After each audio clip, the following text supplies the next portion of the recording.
So today we are going to make this animation using Softbody.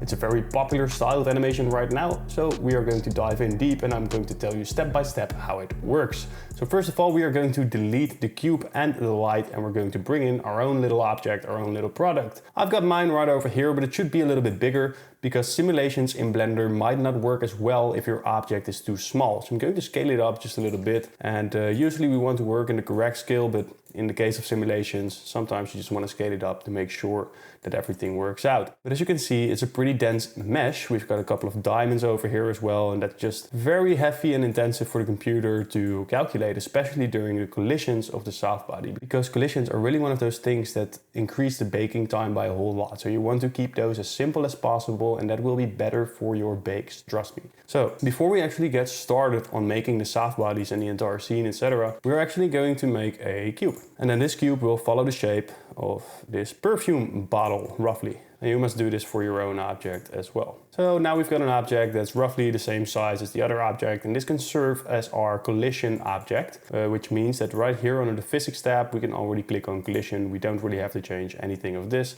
but if you really want to, you can change the thickness outer to 0.001. Later on during the rendering process, we're going to turn this off so you don't see it. Next up, we're going to play with some Softbody balls, but before we enter a depression by using Blender simulation system, we can tackle that with today's paid partner, BetterHelp. BetterHelp is the world's largest online therapy platform, making professional help easy and comfortable. Whether you're dealing with stress, anxiety, or just need someone to talk to, BetterHelp connects you with a licensed therapist who fits your needs. We do everything online, so why not for our minds as well? You can chat via video, phone, or even messaging as well. And if your therapist isn't the right fit, you can switch at no extra cost. So if you're ready to take care of your 3D stress, go to betterhelp.com/blenderender to get 10% off your first month. That's betterhelp.com/blenderender. Check out BetterHelp today. So back to the Softbody simulation, you can add either a UV sphere or a cube. I'm going to add a cube. So in order to turn this cube into a sphere, we are going to give it a couple of subdivisions. So I'm actually going to right mouse click, subdivide, and over here, I'm going to increase this maybe to 5 or maybe to 6. Then I'm going to click on mesh, transform to sphere. And now if you drag this inwards or outwards, it will turn it into a sphere. I'm going to bring this right over here. We can always add a subdivision surface modifier later on. Basically what we want to have happen is a sphere being right here. And if we add a Softbody simulation to this, you can see it's just kind of floating around here in the air. But if we click on this little button called goal, it will fall down. But we don't want it to fall down either. We actually want it to stay in place, but still have the Softbody physics properties. So I'm going to the field weights and I'm going to decrease the gravity. And right now, nothing should actually happen. And that's great because now we can use another force to attract it towards our object, and then it will still have the Softbody physics, but it's not going to fall down and it's not going to stay in place. Click on this part right here, Shift S, cursor to select it, and I'm going to bring in a force field. And the force field is going to be not turbulence, not magnetic. I actually thought it would be magnetic at first, but it kind of gives a weird result.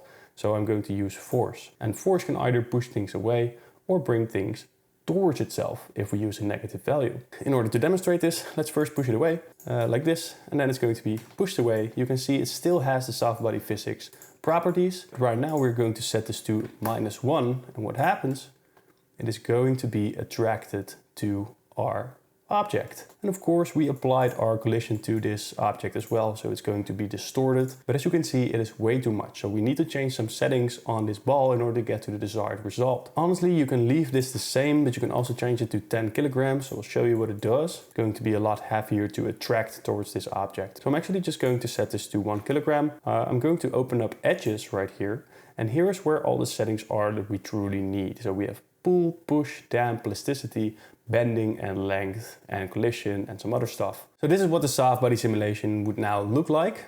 It's going to be attracted to the force field, but it's going to be quite forceful and impactful. It's going to collapse in on itself and do all these kinds of crazy things. And basically what we're going to be playing around with is the bending. So with the bending on 0, it's going to absolutely collapse into itself. But with the bending on 10, it is going to be quite stiff.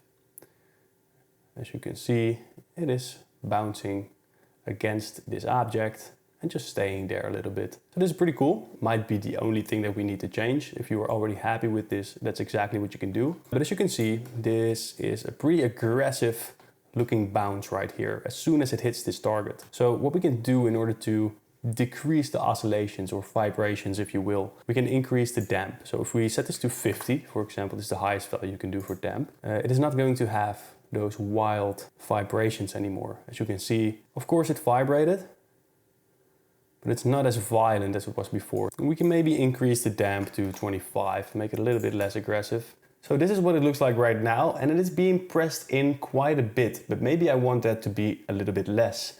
And in order to achieve that, I'm actually just going to increase the pull on this. And you can increase the pull and the push, you should try both. In my case, the pull worked out well, and it's going to look like this. Yeah.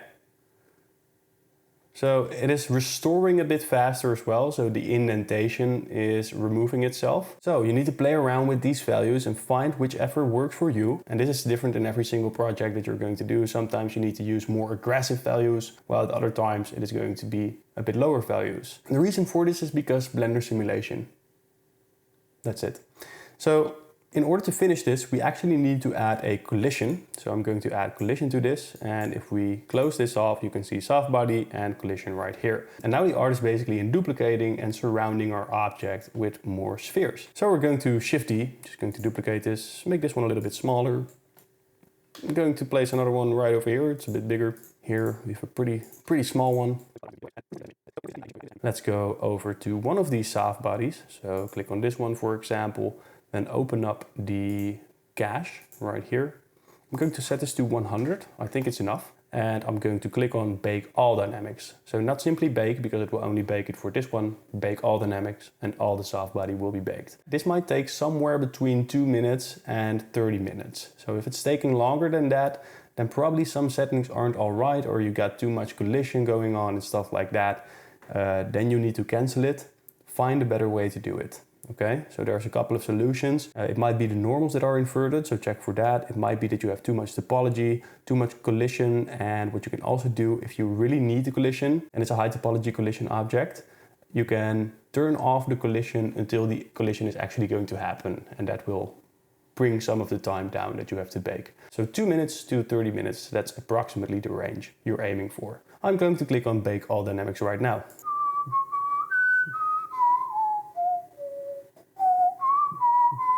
All right, so it's done and it looks like this. Let's have a look at this. Yeah. All right, pretty cool.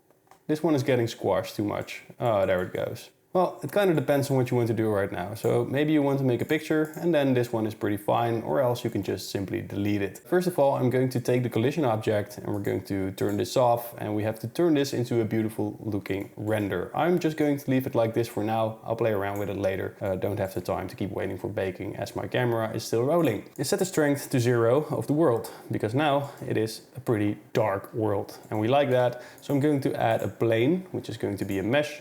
RX90, and I'm going to bring it backwards until it is behind our object right here. It should be pretty big, something like this. Then I'm going to add a camera, so press on 1 on the numpad, Control Alt 0 right here, so that's the 0 on the numpad, that is. And I will head into the camera and we'll turn this to 80 or 85. 80 works pretty well always. So depth of field, turn it on, view per display, passepartout all the way to 1. And now we need some lighting in here. So the first thing that I'm going to add is a, let's see, spotlight. I'm going to open up Lumio, Gobo browser, and let's see, we're going to take the tree, apply this preset, and let's rotate it towards the background.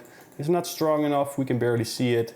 So I'm heading over into interactive mode. Let's increase this, let's increase the light power as well. Could be a bit bigger as well. And go to the shader editor, decrease the scale.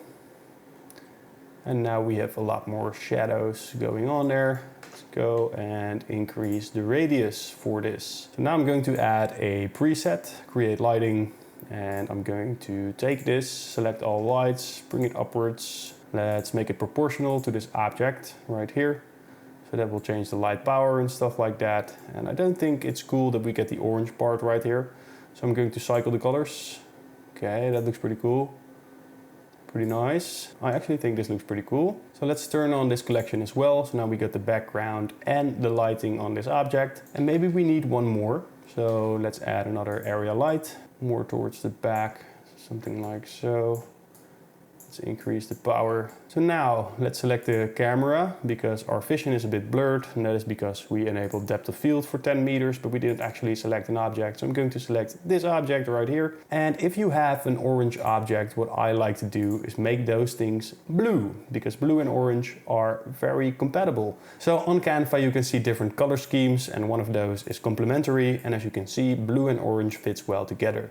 Now what I'm going to do is place this on analogous, and then we get three colors that are pretty nearby each other.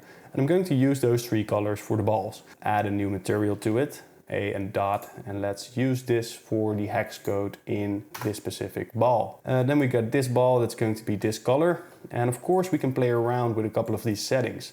So what I like to do is actually decrease the roughness, something like this. We get a bit more of an edge light right here. And I like to increase the thin film. It's going to distort the light in a fashion that looks pretty cool. We can also increase the subsurface if we really want to do that, and then play around with the radius of one of these or all of these. I think it looks pretty cool, so I'm going to do it. And then we have the anisotropy, and that is going to distort the light once again in all types of different fashions, which is pretty cool in my opinion. So play around with that, play around with the scale, just have some fun with this. And now we are going to take the same material. So let's select all these spheres and this one last.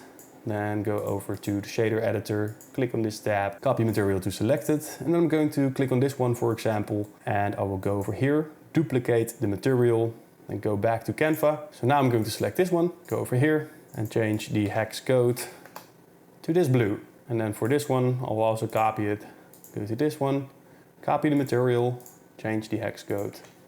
And if we think like, oh, Canva, that was not the nicest color scheme, no problem, we can simply change the color to whatever we would like. So I'm going to change this to a bit more of this bluish tone. I don't like that this is too green.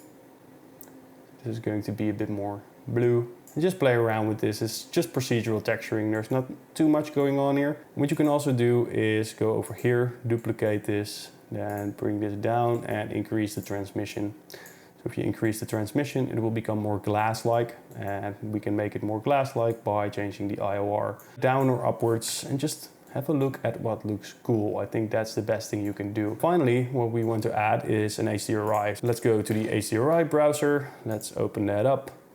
And maybe we can add this HDRI. Now it's going to be way too bright, so I'm going to set it to, I don't know, 0.4 or something. Maybe give a background, make it a bit more bluish. And if you play this in the timeline, you can, well, get a pretty cool looking render out of this if you want to. You can also move the camera around, so you can place it on a curve if you would like. So just add a curve, circle right here. Take the camera, I don't know where it is, right over there.